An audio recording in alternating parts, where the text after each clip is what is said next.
Doutor, acho que estou com uma infecção no ouvido. Os antibióticos são um remédio maravilhoso quando se trata de infecções bacterianas, mas infelizmente, às vezes são mal utilizados. Meu carro está fazendo algo estranho. Tchuca, tchuca, tchuca, tchuca, tchuca. Quando os antibióticos são mal utilizados, podem fazer com que de repente deixem de funcionar. E se você perguntar a pessoas como Richard Dawkins e Bill Nye the Science Guy, a resposta é que essa é uma prova incontestável da evolução bem diante de nossos olhos. É uma corrida armamentista evolutiva, dizem eles, à medida que nossas armas de guerra médicas ficam mais fortes e sofisticadas. Da mesma forma, os insetos que estamos combatendo também estão ficando mais fortes, o que os torna imunes ao que de melhor podemos lançar contra eles. O poder da seleção natural e da mutação pesquisada em nossas proezas médicas incompetentes.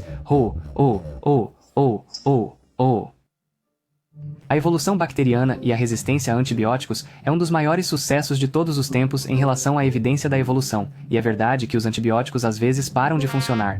E a resistência aos antibióticos é uma forma de evolução, em termos restritos. Mas isso é uma demonstração do poder criativo da evolução darwiniana? Ou há algo mais acontecendo? Vamos dar uma olhada mais de perto. Vamos conhecer esses assassinos de bactérias que carinhosamente chamamos de antibióticos, como eles nos mantêm vivos, de onde eles vêm. Qual é o tipo de sorvete favorito deles? Há muitas maneiras de os antibióticos derrotarem as bactérias. Alguns as explodem. Alguns atrapalham o trabalho. Alguns matam os pequenos insetos de fome. Outros impedem que eles se multipliquem e assim por diante.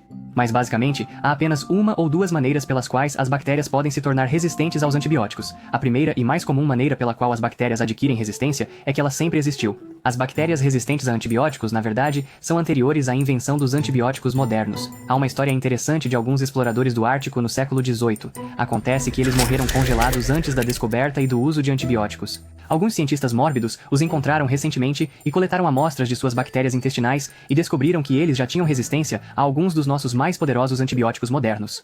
Assim como algumas pessoas são naturalmente baixas e imunes às barras de limbo, algumas bactérias têm naturalmente uma resistência pré-existente aos antibióticos, não porque elas tenham adquirido essa capacidade depois de um encontro com o antibiótico, mas porque esse sempre foi o caso. Dito isso, as bactérias têm uma habilidade especial que as pessoas comuns não têm. Elas adoram compartilhar.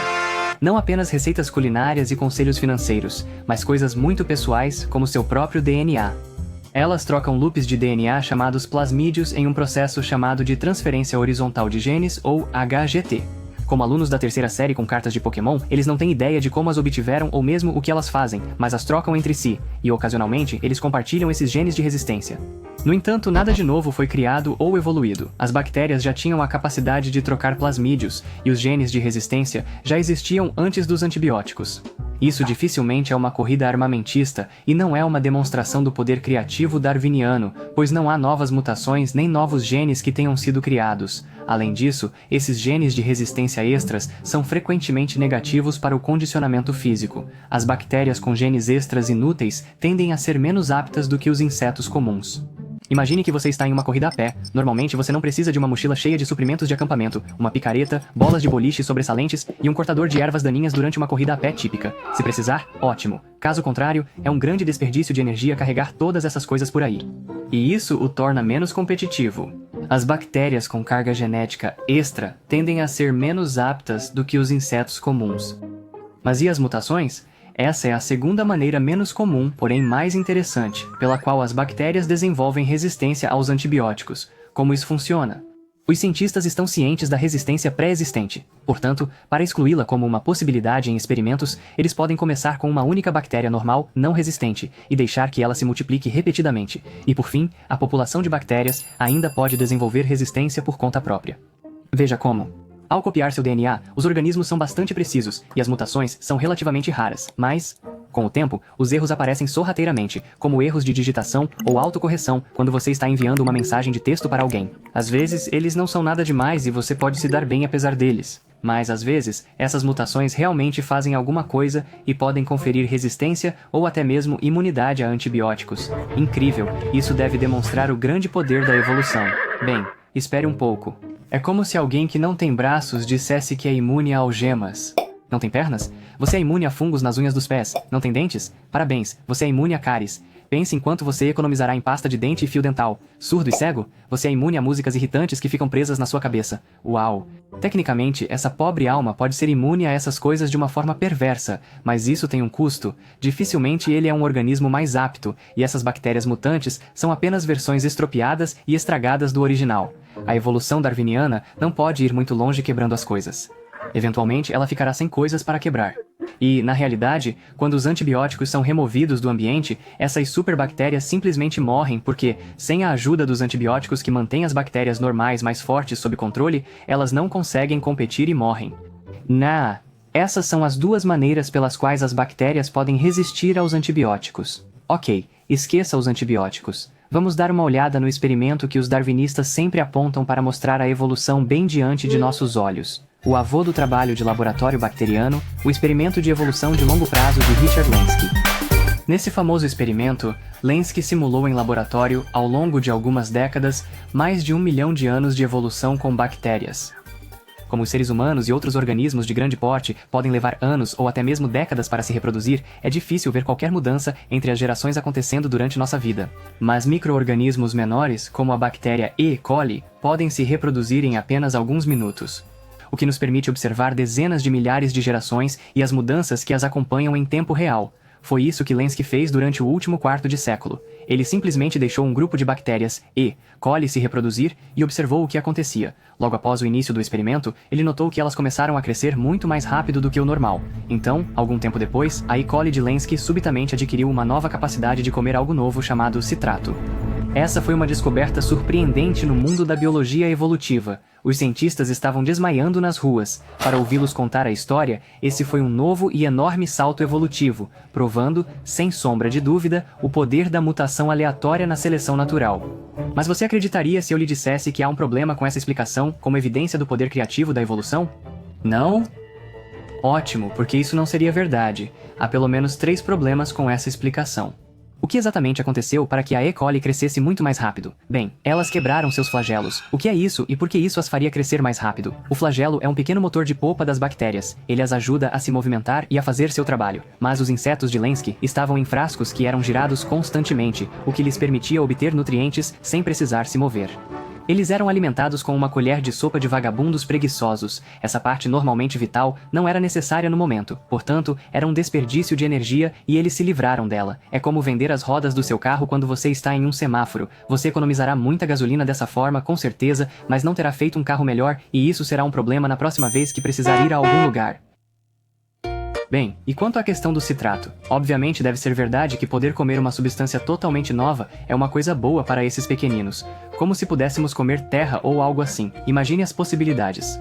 Bem, para resumir a história, todos os caminhos genéticos complexos e as proteínas necessárias para transportar e metabolizar o citrato estavam lá o tempo todo. Além disso, a E. coli também já tinha um mecanismo sofisticado para ativar e desativar essa capacidade, dependendo do ambiente, para que pudesse priorizar sua fonte de alimento ideal, a glicose, e não desperdiçar energia. Tudo o que aconteceu foi que o sofisticado mecanismo de controle, o interruptor, quebrou. Essa bactéria perdeu a capacidade de desativar uma habilidade que já possuía e agora estava sempre ligada, gastando energia para tentar transportar e metabolizar o citrato, mesmo quando não era necessário. É como se fosse um despertador, ele tem a capacidade de fazer um barulho agradável. É uma boa capacidade, mas pode ser ligada e desligada. Mas e se o despertador fosse quebrado de modo que fizesse esse barulho para sempre e nunca pudesse ser desligado? Muito melhor, certo? Não é mesmo? Como isso pode não ser uma vitória? Às vezes é bom que o despertador faça barulho, mas é muito bom poder desligá-lo também. A E. coli já podia fazer isso. E foram quebradas para que fizessem isso constantemente, quer precisassem ou não. Talvez você chame isso de evolução, mas a evolução darwiniana exige inúmeros novos genes, novas proteínas, novos planos corporais, novos órgãos e caracteres complexos que vemos na natureza. Não é isso, é um equívoco. Usar uma linguagem tão ambígua que induz ao erro. Por exemplo, Aristóteles era grego. Grego é um tipo delicioso de comida. Aristóteles deve ter sido delicioso.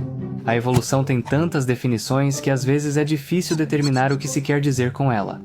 Uma delas pode significar uma mudança em populações pré-existentes, como os tentilhões de Darwin ou a mariposa apimentada. Ou criação ou cultivo como cães ou plantas. Mas isso está a quilômetros de distância de extrapolar a mutação aleatória e a seleção natural pode construir novos órgãos ou planos corporais. Ou ancestralidade comum universal. As abobrinhas são parentes do atum, o que é ainda mais distante da alegação selvagem de que tudo acontece estritamente por meio de processos materialistas. Os darwinistas se equivocam quando as evidências são apresentadas para provar uma definição de evolução onde há evidências e todos concordam, e em seguida, outra definição é discretamente trocada com base em extrapolações selvagens para enganar as pessoas que não estão prestando atenção suficiente. Extrapolar da resistência a antibióticos para os tipos maiores de mudanças que a evolução precisaria para criar novos animais. É como dizer que na semana passada, esta vaca conseguia pular 1 metro de altura. Esta semana, ela consegue pular 30 centímetros de altura. Dobrando nesse ritmo, em apenas mais 30 semanas, ela conseguirá saltar sobre a Lua. É uma extrapolação ruim, há um limite rígido para a altura que as vacas podem saltar. E há um limite rígido para o tempo e as populações disponíveis para a evolução e para o número de características que as bactérias podem quebrar antes de ficarem sem coisas para quebrar. Darwin não escreveu um livro chamado How Pre-Existing Organisms Break Themselves. Ele pretendia explicar como novas espécies surgiram a partir de um único ancestral comum e, pelo menos no que diz respeito a isso, foi um fracasso. Darwin não pode ir muito longe desperdiçando informações genéticas pré-existentes. O mecanismo de Darwin cria variações, em grande parte, jogando informações genéticas ao mar e selecionando genes danificados ou quebrados, sem saber que está se isolando em uma ilha de fragilidade genética, tornando os organismos ironicamente menos capazes de se adaptar no futuro, impedindo assim que mudanças em maior escala se acumulem. Há uma piada antiga que resume perfeitamente o que está acontecendo. Uau, você é tão rico! Qual é o seu segredo para se tornar um milionário? Ah, é fácil. Primeiro, comece com $1 bilhão e em seguida, coloque fogo em um monte deles. A evolução bacteriana é elogiada como um dos principais exemplos do darwinismo em ação, como diz Dawkins, diante de nossos olhos. E de fato, é. No entanto, ela não demonstra o poder criativo do darwinismo. Em vez disso, é uma demonstração perfeita da impotência do darwinismo.